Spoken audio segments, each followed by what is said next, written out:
जी, प्रणाम प्रणाम। आइए हम सब अब इस समय परम पूज्य गुरु महाराज की बताई हुई साधना को करेंगे। अगर कोई नए भाई बहन बैठे हैं, नए साधक बैठे हैं, तो उनके लिए क्रिया बतला दी जा रही। जीवन में अगर विचार करें तो आप पाएंगे कि कोई भी कार्य आप करें, आप किसी भी मन स्थिति में हो, किसी भी विचार में हो, हमेशा सत, रज और तम की मिलावट होती है। पूर्ण सत में न कोई कार्य हो सकता है, न पूर्ण तम में कोई कार्य हो सकता है। इसलिए उसमें रज की मिलावट थोड़ी होती ही है। उसी प्रकार से अगर आप देखें तो आप हमेशा सुनते हैं परम पूज्य गुरु महाराज की यह साधना उपासना की साधना है। पर हम कोई भी साधना करें, उसमें कर्म, उपासना और ज्ञान तीनों मिला हुआ होता है। फर्क ये होता है कि जब हम कर्म कांड वाली साधना करते हैं तो वहां पर मुख्य कर्म होता है, उपासना और ज्ञान गौण होता है। मतलब उसकी परसेंटेज इतनी कम होती है कि वो ऐसे समझे कि वो उपस्थित ही नहीं है।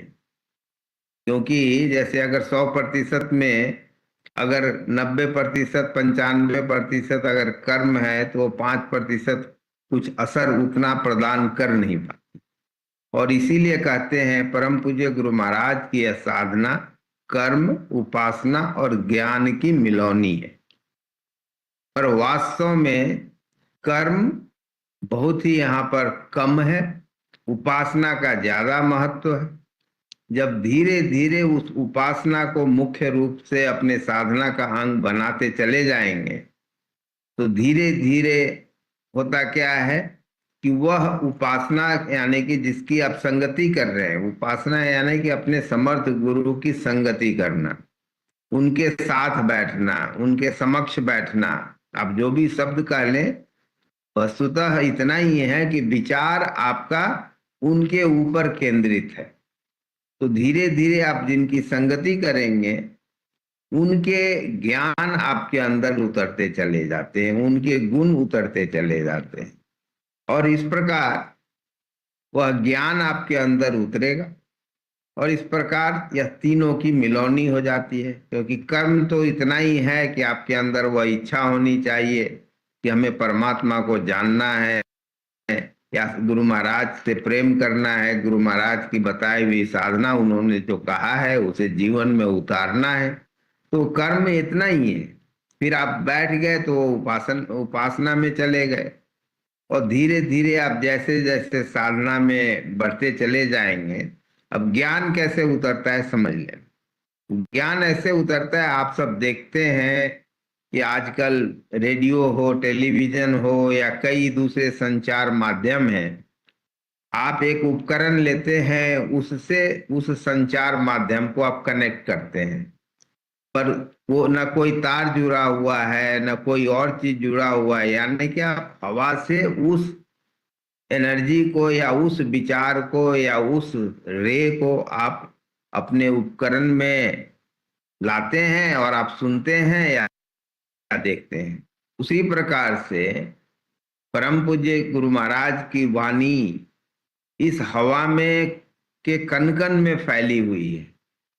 अगर उपासना से आपकी एंटीना उस आवाज को पकड़ ले तो वह ज्ञान आपके अंदर उतरता चला जाएगा।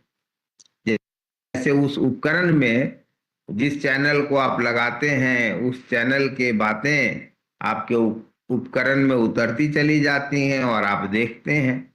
उसी प्रकार से अगर आप पूर्ण रूप से समर्थ गुरु को समर्पित रहेंगे, पूर्ण रूप से हर पल उनसे जुड़े रहेंगे, तो धीरे धीरे आपका विचार या एंटीना, आप जो नाम प्रदान करते हैं, शब्द हैं, वो उनसे कनेक्ट हो जाएगा। और उनसे जब कनेक्ट हो जाएगा तो उनके विचार आपके अंदर उतरते चले जाएंगे। बस इतनी सी ही साधना है। इसी के लिए परम पूज्य गुरु महाराज ने जो साधना दी है वास्तव में वह साधना जैसे कहते हैं सुबह शाम आधा घंटा करें तो उतने देर आप उनसे कनेक्ट रहते हैं। फिर धीरे धीरे उस कनेक्शन को बढ़ाते बढ़ाते जब अंतर तक, जैसे आप देखते हैं रेडियो या टेलीविजन में किसी के एंटीना में कोई कोई चैनल बहुत ही धुंधला आता है, क्योंकि वो इतना आपके उपकरण के पास उसकी जो वेव लेंथ है, वह जो धारा है, वह धारा वहां पर कमजोर होती है और इसलिए नहीं पकड़ पाती है। इसी प्रकार से जब तक आपका एंटीना उतना सक्षम नहीं होगा, यानी कि आपकी उपासना, आपकी साधना, आपके विचार उतने सक्षम नहीं होंगे, और सक्षम तभी होंगे जब आप गुरु महाराज के सानिध्य में रहेंगे। तो सानिध्यता से, उस संगति से धीरे धीरे आप उस सक्षम होते हैं और उस विचार को आप ग्रहण कर सकते हैं। उसके लिए शांत होना अति आवश्यक होता है।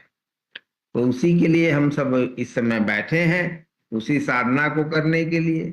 उस साधना को करने के लिए हम सब एक ऐसे सुखद आसन में बैठते हैं जो सरल हो, आरामदायक हो और करीब 35 मिनट तक बगैर हिले डुले बैठे रह सके।